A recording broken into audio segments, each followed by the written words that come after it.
Welcome to my gates of heaven. Pixie La Fleur is a feminine alter ego turned romantic concept. She is an alienating version of myself that allows me to create without caring what others think. She is a mashup of context, and through her I produce ironic, humorous, yet beautiful visual poetry which we will unpick upon entering the gates. I want to start with my first year work, Distorted Blooms, as I would consider it a turning point, in particular moving from 2D into 3D and 4D. This is a triptych of digitally edited images that immortalize florals by creating sharp forms, symbolizing the growing pains of entering your 20s in a world plagued by economic and environmental collapse.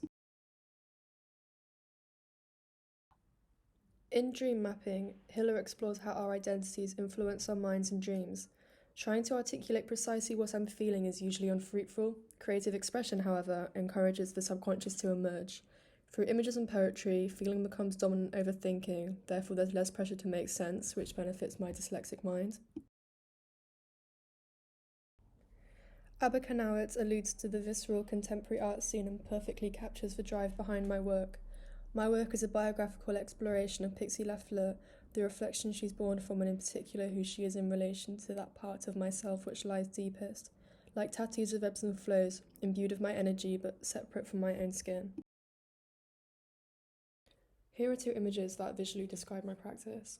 The image on the left is of my friend Tadagar Singh, but the focus is on the Sikh wisdom he has bestowed upon me, offering a breath of fresh air and inspiring me to work consciously.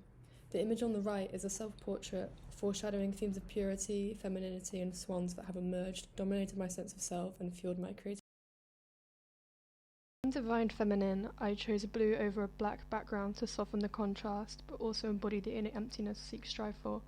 Swans symbolize wisdom and water symbolizes feminine intuition and emotion.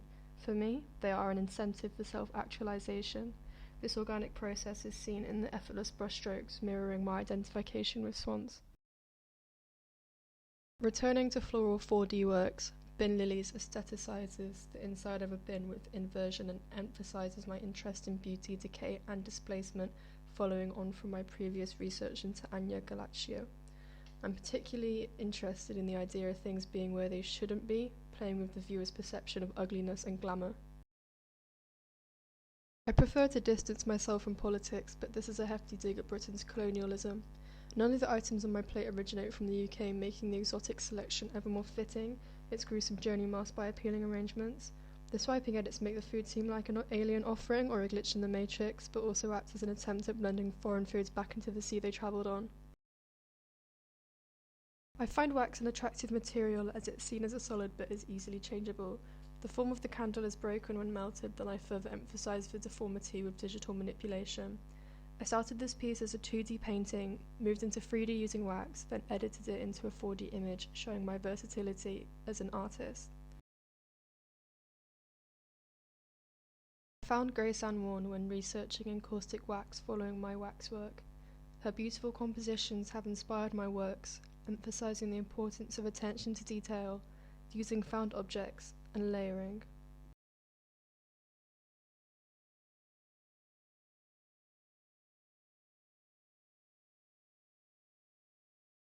Following Warne's compositions, here are two examples of my own. I would consider them still lives.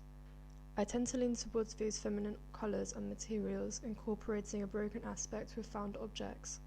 A subtle mirroring in the pieces could allude to my relationship with Pixie La Fleur.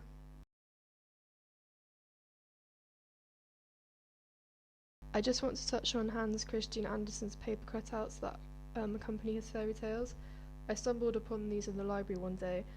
I love the simplicity of his designs. It's really urged my less is more mindset the past year. Also, the bird imagery relates back to my haptic explorations in response to Hiller's dream mapping, not to mention our shared fondness of swans. This is a recent triptych using found objects, incorporating nature, delicate fabrics, and doves. 3 signifies the Holy Trinity, which is further emphasized with the cross on the right and the conversation between the 3 birds.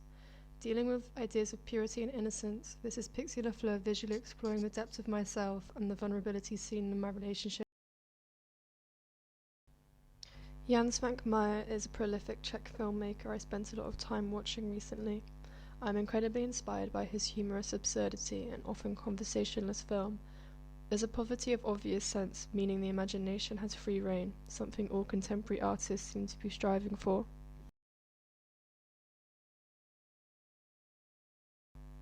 I call photographic couples like these ironic duality. They tease humans' tendency to split wholeness up. Although hard to rationalize, the matchmaking is obvious. Purity beef is threatening to the Lolita image, flipping the usual motives of my dove imagery. These images are ambiguous of meaning, but the productive humor ignites conversation within the viewer. There aren't always the words to fully articulate what you're feeling, which is why I think poetry and film exist. Leviathan revolutionized what I consider film with its long grating shots of mass fishing, whereas the black and white simplicity of Wings of Desire sparked my fascination of spirit and connects to the contemporary need to feel the imagination. Inspired by my environment, I produced the boundaries of reality using my newly acquired Premiere Pro skills. I visually explored the relationship between myself and Pixie La Fleur, seducing the camera and matching distorted audio clips to dismantled video shots of my consciousness.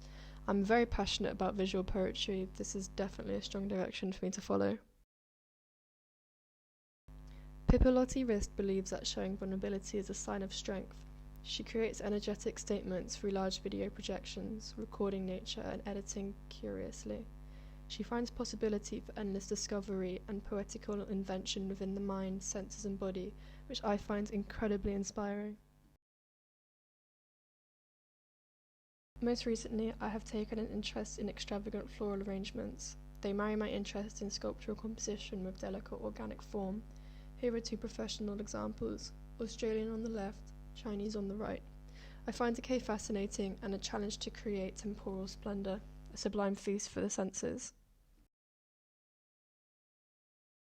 Chosen to finish this presentation with the start of my new creative expression, fish, florals, shells, and a matured photographic aesthetic. I can't unearth Pixie La Fleur's roots in a 6-minute slideshow. This is an ongoing exploration of self. I hope you are also taking responsibility for your own self-discovery.